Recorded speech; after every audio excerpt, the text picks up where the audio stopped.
கொடுத்தவர்கள் அத்துணை பேரும் மீண்டும் மீண்டும் கொடுப்பவர்களாக இருப்பதற்கான ஒரே காரணம், கொடுப்பவர்களுக்கு 1000 மடங்கு பெருமான் பொழிவதனால்.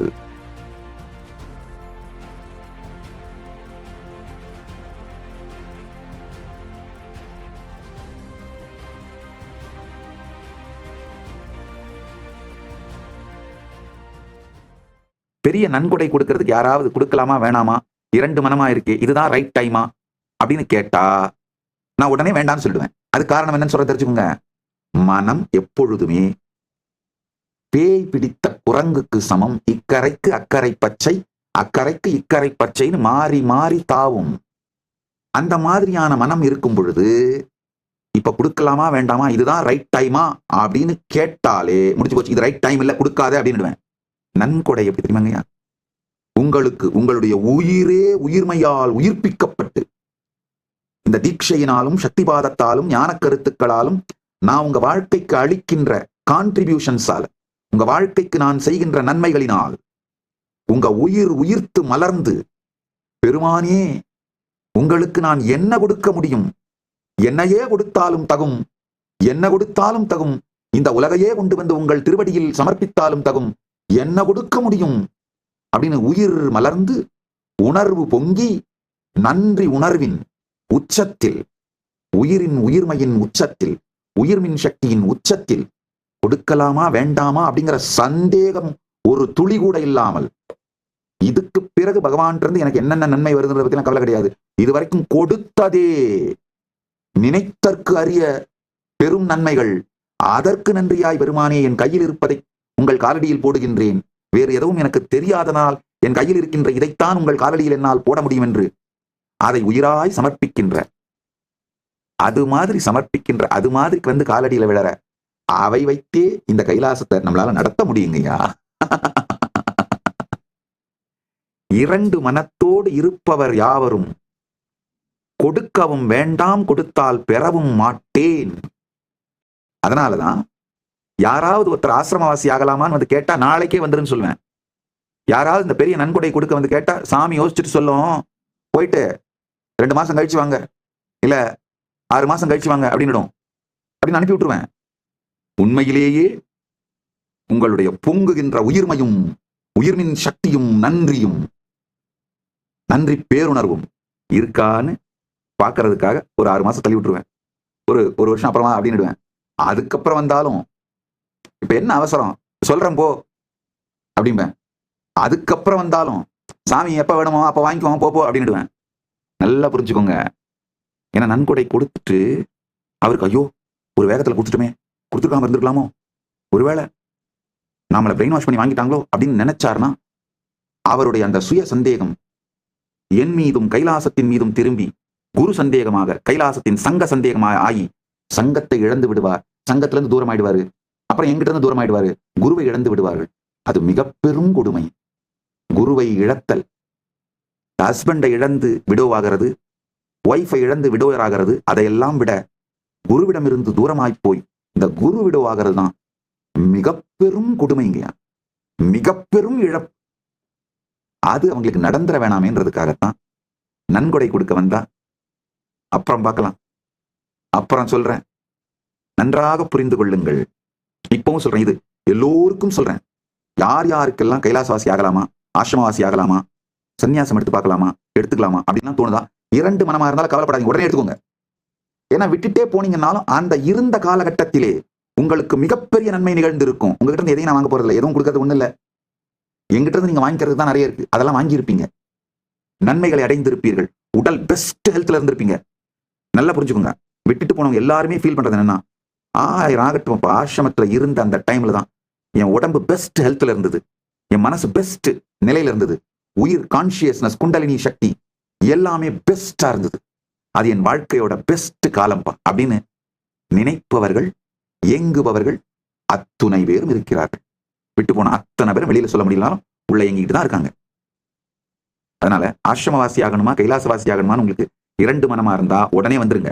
விட்டுட்டு போனாலும் இருந்தா மிக பெரும் நன்மை, விட்டுட்டு போனாலும் இருந்த காலம் வரை நன்மை.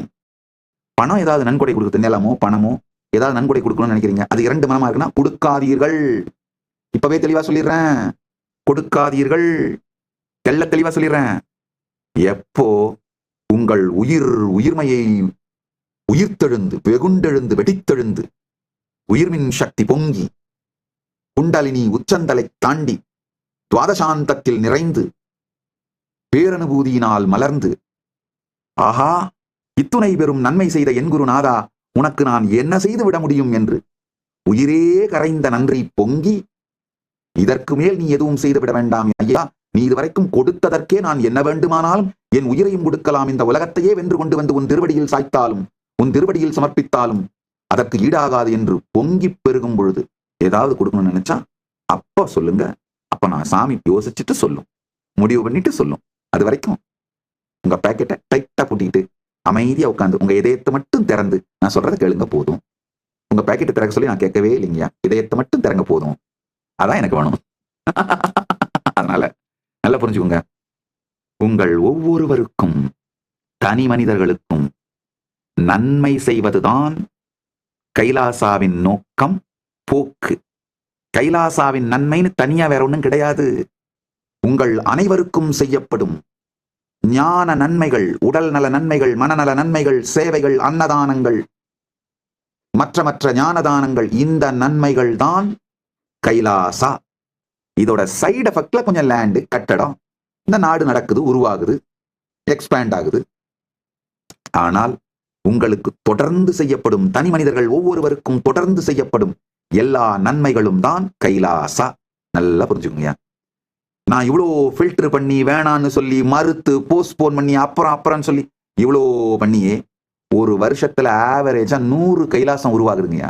2025 கடந்த ஆண்டு ஆவரேஜா 100 இடங்கள்ல புது கைலாசங்கள் உருவாகி இருக்கு. அப்படின்னா ஒரு வாரத்துக்கு 2, ஆவரேஜா 4 நாளைக்கு ஒரு கைலாசம். வருஷத்துக்கு 100ன்னா 52 வாரம், ஆவரேஜா வாரத்துக்கு 2, 4 நாளைக்கு 1 உருவாயிட்டே இருக்கு. இது இத்தான டேம் போட்டு ஃபில்டர் பண்ணி அப்புறமா பார்க்கலாம் பொறுமையா பார்க்கலாம்னு சொல்லி அதுக்கப்புறமா அளிக்கப்படுறது. அதனால நல்லா புரிஞ்சுக்கோங்க, பரமசிவ பரம்பொருளே வெளிப்பட்டு இதை நடத்துகின்றார். அவருடைய திருப்பணி அவர் செய்து கொள்ளுகின்றார். யாருக்கு என்ன கொடுக்க வேண்டும் என்றும் யாரிடமிருந்து பெற்றுக்கொள்ள வேண்டும் என்றும், இன்னொன்னு யாருகிட்ட இருந்தாவது வாங்கிட்டார்னா குறைந்தபட்சம் 100 மடங்கு அவருக்கு அதை விட அதிகமாக பொழிவார். கொடுத்தவர்கள் அத்துணை பேரும் மீண்டும் மீண்டும் கொடுப்பவர்களாக இருப்பதற்கான ஒரே காரணம், கொடுப்பவர்களுக்கு 1000 மடங்கு பெருமான் பொழிவதனால். அதனாலதாங்க கைலாசம் நடந்துகிட்டே இருக்கு. நல்லா புரிஞ்சுக்கோங்க. நம்முடைய டோனர்ஸ் லிஸ்ட் இதெல்லாம் பப்ளிக் இன்ஃபர்மேஷன், போய் பாருங்க. எல்லாம் அந்தந்த நாட்டோட income tax department government submit பண்றோம், அதெல்லாம் பப்ளிக் இன்ஃபர்மேஷன் தான். போய் பாருங்க.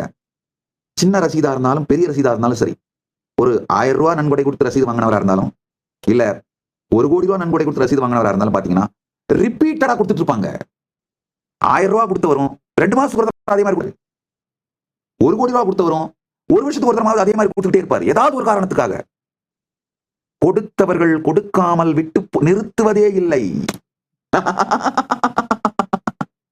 இதுதான் பரமசிவ பரம்பொருளின் செல்வம் சர்க்கிள், அந்த வர்ச்சுவஸ் சர்க்கிள். செல்வம் எவ்வாறு அவராலேயே வரவழைக்கப்பட்டு அழிக்கப்பட்டு மீண்டும் மீண்டும் பொழியப்பட்டு வரவழைக்கப்பட்டு நிகழ்கின்றது அப்படிங்கிற சத்தியத்தை அப்படியே சொல்லிட்டேங்க. அவ்வளவுதாங்க. கொடுத்தார்க்கு பொழிகின்றான் பெருமான். அதனால அவங்க என்ன பண்றாங்க, ஆஹா இன்னும் கொடுக்கிறார்கள், பெருமான் இன்னும் பொழிகின்றார், இன்னும் கொடுக்கிறார்கள், இன்னும் பொழிகின்றார், இப்படியே நிகழ்கின்றது. இப்படித்தான் இந்த வர்ச்சுவஸ் சர்க்கிள்ல தான் கைலாசா எக்கானமி இயங்குது, கைலாசா இயங்குது. அதனால ஒவ்வொரு தனி மனிதனுக்கும் நாங்கள் செய்யும் நன்மைதான் கைலாசா. கட்டிடங்களோ இடமோ சொத்தோ நிலமோ கோவிலோ பல்கலைக்கழகமோ குருகுலமோ இந்த நாடோ பெருமான் இருப்பின் வெளிப்பாட்டின் side எஃபெக்ட்டுங்கய்யா. Nityanandam, thank you for watching, and if you found the video enlightening, please give it a like, share it with your loved ones, and subscribe to stay connected with us. don't forget to click the bell icon to receive the notifications.